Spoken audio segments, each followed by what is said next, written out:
Buenas, continuamos con contaminación ambiental. En nuestra segunda semana vamos a ampliar sobre la contaminación atmosférica. La contaminación atmosférica es la presencia en el aire de sustancias que alteran la calidad del mismo. Estos contaminantes atmosféricos pueden ser de naturaleza física, química o microbiológica. La contaminación de la naturaleza física, esta es más bien un tipo de contaminación energética que es ocasionada por ondas mecánicas o electromagnéticas o bien por emisiones radiactivas. Un ejemplo de ello es la contaminación acústica, que es la que se produce en las zonas urbanas y en instalaciones industriales. Esta emisión de ruidos y de vibraciones pueden medirse y la medida de los niveles de presión acústica se hacen en decibelios. Y esto especialmente corresponden a los tonos altos. Y aquí se ve el aparato que mide las vibraciones de las que son más altas y se hace entonces, marca aquí en decibelios. Continuando con el tipo de contaminación del tipo física, se encuentra entonces a continuación la contaminación electromagnética. La electromagnética es un tipo de campo electromagnético variable que combina cierto tipo de campos, el eléctrico y el magnético oscilante, que se propagan a través del espacio transportando energía de un lugar a otro. Puede manifestarse de diversas maneras, como un color radiado, la luz visible, rayos X o rayos gamma. Radiación electromagnética entonces se presentan en los rayos X cuando nos hacemos radiografías y demás, entonces emite cierta radiación en nuestro cuerpo. Y también en la luz visible también se emite un poco de radiación electromagnética. Este es el espectro electromagnético, del cual se divide en varios tipos de ondas. Y solamente en esta parte es la visible al ojo humano, que también emite un tipo de radiación electromagnética. Y por último, de la naturaleza física se encuentra la contaminación radiactiva, que puede producirse a causa nuestra. Entonces hay plantas nucleares que hacen ensayos y que operan al aire libre, y estos emiten gases a la atmósfera y va contaminando completamente el aire y el resto del suelo, donde puede alterar inclusive el agua. También la manipulación de los materiales radiactivos que se utilizan en esa planta terminan contaminando los ecosistemas y generalmente no hay un tratamiento adecuado de los desechos de los materiales de este tipo de contaminantes. Los ingredientes principales de estos contaminantes son los isótopos, que corresponden al uranio, al potasio 40, también por los procesos de combustión del carbón, también el radón 222. Son entonces los ejemplos que pueden emitirse de estos contaminantes. Bueno, eso fue entonces por contaminación física. Ahora, por naturaleza química, pueden ser contaminantes primarios y secundarios. Los primarios son los que afectan directamente a la atmósfera y los secundarios que no se emiten como tales directamente. Entonces, ¿qué puede ser un ejemplo de contaminantes primarios? Puede ser entonces el smog, la lluvia ácida, monóxido de carbono, óxidos de azufre, hidrocarburos, amoníaco, algunos metales, etc. Y luego están también el tipo de contaminación por combustión. Los que son por combustión, entonces sabemos que es por cuando hay una quemazón, entonces estos gases que se liberan, también entre ellas partículas pequeñas. Y entonces también es un contaminante que lo dispersa por la zona por medio del viento. Los contaminantes primarios entonces son aquellos que directamente van a ir contaminando el ambiente por fuentes de emisión, que puede ser también, por ejemplo, por el plomo y también por el monóxido de carbono. El monóxido de carbono se encuentra a través de fuentes naturales y El mayor productor de esto es el transporte, también las grandes plantas de tratamiento de residuos, plantas de combustión, etc. Y esto se forma por una combustión incompleta.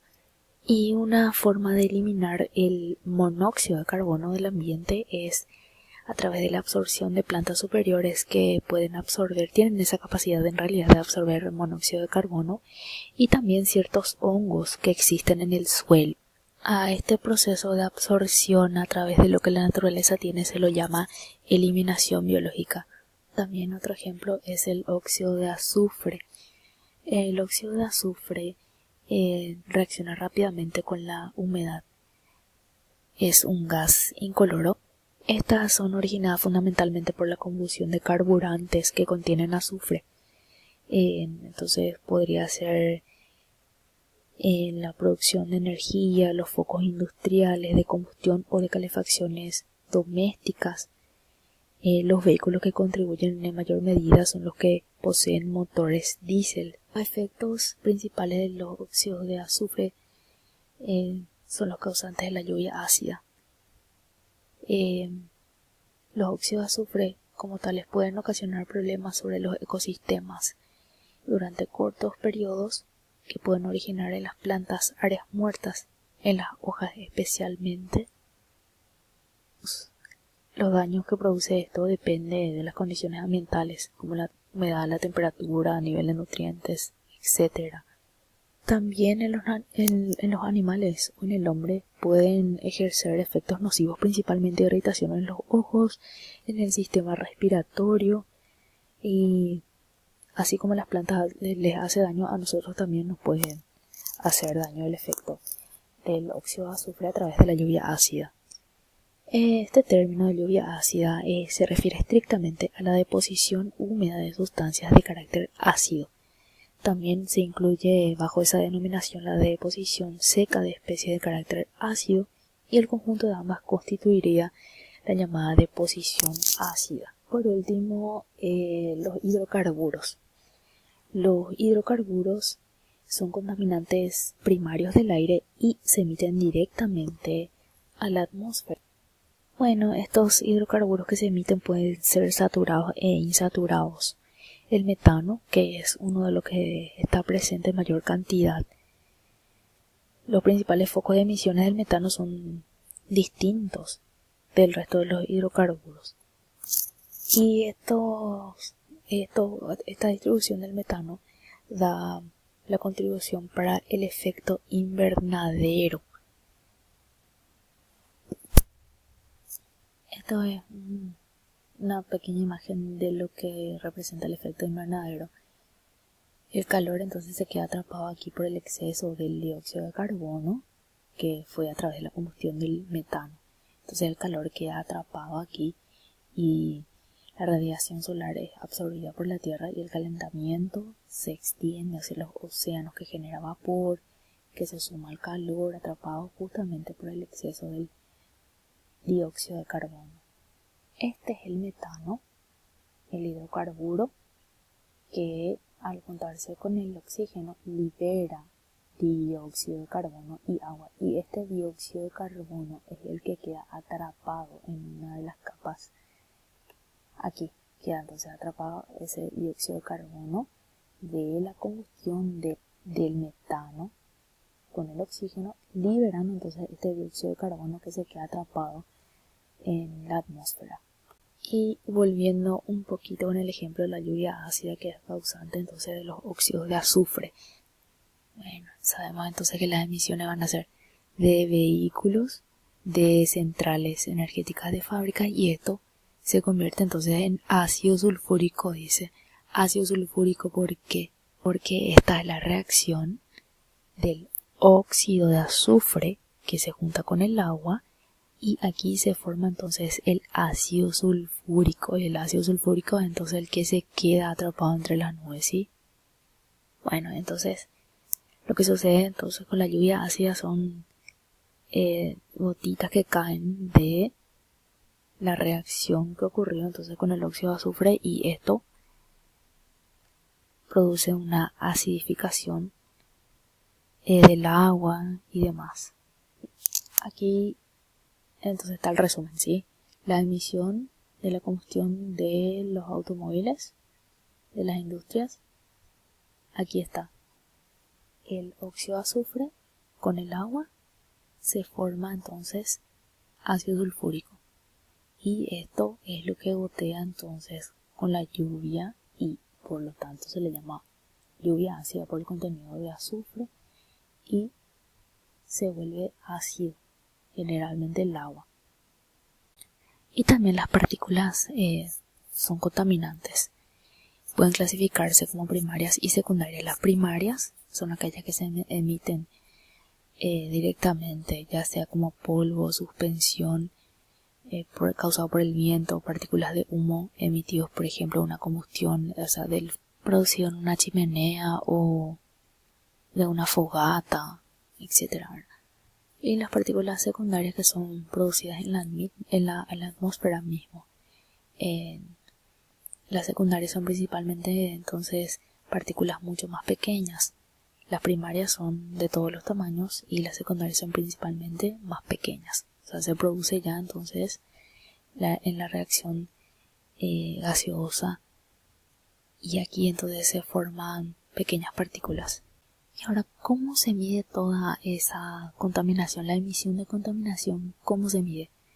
Una de las formas de medir es a través de la volumetría. Este es un análisis volumétrico que es una técnica basada en mediciones de volumen para calcular entonces la cantidad de sustancia en una solución y consiste en una valoración, o sea, en una titulación, que es el proceso de determinación del volumen necesario en una solución. Este método entonces cuantifica muestras en una solución mediante la técnica de titulación. ¿Qué sucede aquí? La cantidad de producto detectado se deduce del volumen de la disolución que se ha consumido en una reacción. Entonces la volumetría es uno de los métodos de medir un contaminante. Y este es el aparatito para ver la volumetría. Y otro método es la gravimetría, que se refiere entonces a la medición del peso. O sea, las partículas que se atrapan o se recogen en los filtros se pesan. Entonces es el peso de lo que se consiguió de una partícula o de la cantidad del material en un volumen determinado.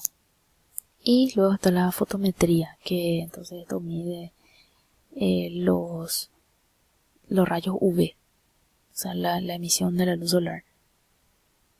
Y este es el fotómetro. Entonces aquí está la lente donde atrapa la luz reflejada y esta es la luz difusora. Y aquí en la pantalla se ve entonces la medición del rayo UV. Y este es un sensor también medidor del dióxido de carbono, del CO2, que tiene un sensor aquí súper sensible que mide entonces en la pantalla muestra la temperatura externa y la cantidad de dióxido de carbono presente en el aire.